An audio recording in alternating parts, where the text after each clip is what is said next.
So what is your biggest hurdle when you're doing short-term rentals when it comes to the loan? Is it the appraisal? What is your biggest hurdle with this new short-term rental? So with not even short-term rental, but DSCR alone, the application itself is a coin flip until the appraisal comes back, because approval is based upon the value of the home along with the rent schedule of the home. It's a 50-50 coin flip until that comes in. When you're doing the qualification of the DSCR loan and you realize midway through your qualifying process. My qualifying process is on point. Do you cringe when you realize that it has to go short-term rentals, or are you okay with a little, cringe moment when you realize that he's not going to qualify for long-term and it has to go short-term? Well, depending on where the subject property is, I'll know whether it's long-term or short-term or seasonal income. Everything's been good up until recently.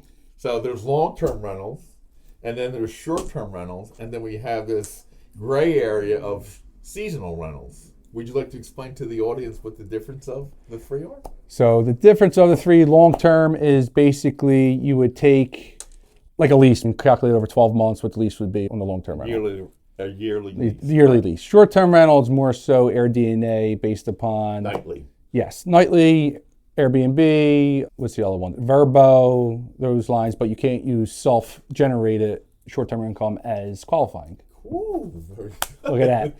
And then seasonal... I'm starting to cry over here. Yeah. See, I learned. I listen and I learn. Very proud. And then seasonal would be more so your short points, where resort areas that are done on a monthly basis, where, down the shore, more so during the winter months, you're going to get the very minimal, regular weekly rentals, where monthly rentals, yes. And from Memorial Day to Labor Day is when you get your spurt of your monthly income. So you have 3 months of peak season, and then you get that 3 months of 4 months. We'll say 4 months. We'll give him the benefit of the doubt.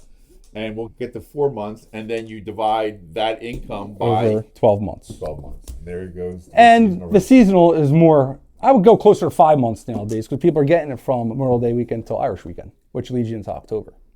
Just as long as that seasonal rental goes through like a rental agency as a realtor and stuff like that. If you do it on the side or privately, it can't really count. So as long as you're going through a rental agency, which is very prevalent down the shore, you're all good. Yeah. I think if you know this up front, it makes it a lot easier to navigate a loan, which comes with trial and error. I learned a lot in a short period of time. Absolutely.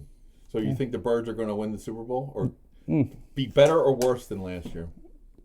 I'm going to say I haven't seen any changes, so I'm going to say they're going to be complacent, and they're typical Philly team, high hopes, and then possibly a first round.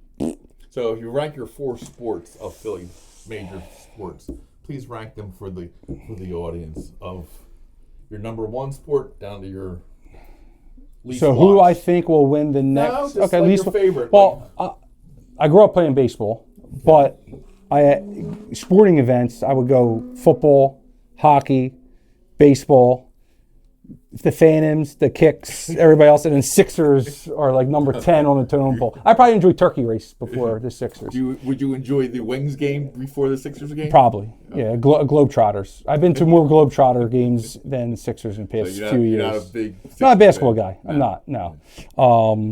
But who I think is going to win the next championship in the city? That's a good question. I think the Philadelphia Flyers. They'll win before the Sixers, that's guaranteed. Phillies, I think they passed their time. Okay. Yeah. I'm a big Flyer fan. I bleed orange. Mm-hmm. So. And they're hot right now. They've won their last couple games. Coming back. Michkov's coming around. Yes, yeah. He is. He's kind of getting back in shape, and he's getting on Puckett's good side now, and they're not going to get rid of him. And, they go on a spurt, and then they're a playoff contender, and then they hit the rut, and then they like to play down to the wire. That's right. There you go. And there's a wrap. Tune Philadelphia in. style. Yes. Pleasure, always.